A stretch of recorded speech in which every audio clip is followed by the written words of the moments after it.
ನಮಸ್ಕಾರ. ಪ್ರಜಾವಾಹಿನಿಗೆ ಸ್ವಾಗತ. ನಾನು ನಿರಂಜನ.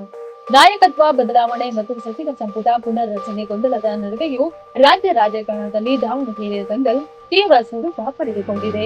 ದಕ್ಷಿಣ ಕ್ಷೇತ್ರದ ಉಪಚುನಾವಣೆ ರಾಜ್ಯ ಕಾಂಗ್ರೆಸ್ನಲ್ಲಿ ಅಲ್ಲೋಲ ಕಲ್ಲೋಲವೇ ಸೃಷ್ಟಿಸಿದೆ. ಟಿಕೆಟ್ ವಿಚಾರಕ್ಕೆ ಆರಂಭವಾಗಿದ್ದ ಕಾಂಗ್ರೆಸ್ ಬಂಡಾಯದ ಬಿಸಿ ಇಬ್ಬರ ನಾಯಕರ ತಲೆದಂಡದವರೆಗೂ ಬಂದು ನಿಂತಿದೆ.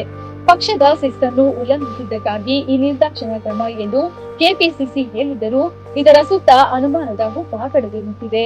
ಈ ಬಂಡಾಯದ ಕಿತ್ತು ಈಗ ಸಚಿವ ಜಮೀರ್ ಅಹಮದ್ ಬುಡಕ್ಕೂ ಬಂದು ನಿಂತಿದೆ. ಹೌದು, ದಾವಣಗೆರೆ ಉಪಚುನಾವಣೆ ವಿಚಾರದಲ್ಲಿ ಇದೀಗ ಸಚಿವ ಜಮೀರ್ ಅಹಮದ್ಗೂ ಕೂಡ ಸಂಕಷ್ಟ ಎದುರಾಗಿದ್ದು, ಹೈಕಮಾಂಡ್ ಕ್ರಮದ ಬಗ್ಗೆ ಚಿಂತನೆ ನಡೆಸಿದೆ ಎನ್ನಲಾಗ್ತಿದೆ. ಅಬ್ದುಲ್ ಜಬ್ಬಾರ್ ಹಾಗೂ ನಸೀರ್ ಅಹಮದ್ ನಂತರ ಜಮೀರ್ ಅಹಮದ್ ಖಾನ್ ಆಪ್ತೆ ಬೆಂಗಳೂರು ದಕ್ಷಿಣ ಜಿಲ್ಲಾ ಉಪಾಧ್ಯಕ್ಷೆ ಅಫ್ರೀನ್ ಖಾನ್ ಅವರನ್ನ ಪಕ್ಷದಿಂದ ಉಚ್ಚಾಟನೆ ಮಾಡಲಾಗಿದೆ. ಹೈಕಮಾಂಡ್ನ ಈ ನಡೆ ಜಮೀರ್ ಅಹಮದ್ ನಿದ್ದೆಗೆಡಿಸಿದೆ. ದಾವಣಗೆರೆ ದಕ್ಷಿಣ ಕ್ಷೇತ್ರ ಕಾಂಗ್ರೆಸ್ನ ಭದ್ರಕೋಟೆಯಾಗಿತ್ತು. ಮೇಲಾಗಿ ಶಾಮನೂರು ಶಿವಶಂಕರಪ್ಪ ಅವರ ಕುಟುಂಬದ ಹಿಡಿತದಲ್ಲಿತ್ತು. ಈ ಹಿನ್ನೆಲೆಯಲ್ಲಿ ಈ ಚುನಾವಣೆ ಕಾಂಗ್ರೆಸ್ಗೆ ಪ್ರತಿಷ್ಠೆಯ ಚುನಾವಣೆಯಾಗಿತ್ತು.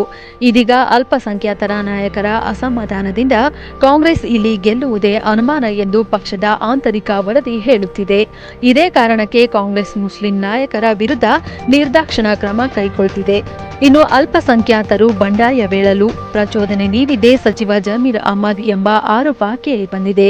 ಈ ಹಿನ್ನೆಲೆಯಲ್ಲಿ ಸಿಎಂ ಸಿದ್ದರಾಮಯ್ಯ ಸಚಿವ ಜಮೀರ್ ಅಹಮದ್ ಅವರೊಂದಿಗೆ ಸುಮಾರು 2.5 ಗಂಟೆಗಳ ಕಾಲ ಸುದೀರ್ಘ ಚರ್ಚೆ ನಡೆಸಿ ತೀವ್ರ ಅಸಮಾಧಾನ ಹೊರಹಾಕಿದ್ರು. ಅಲ್ಲದೆ ನಿನ್ನೆ ದೆಹಲಿಗೆ ಹೋಗಿ ಹೈಕಮಾಂಡ್ಗೆ ಸೂಕ್ತ ಸಮಜಾಯಿಸಿ ನೀಡಬೇಕು ಎಂದು ತಾಕೀತು ಮಾಡಿದ್ರು.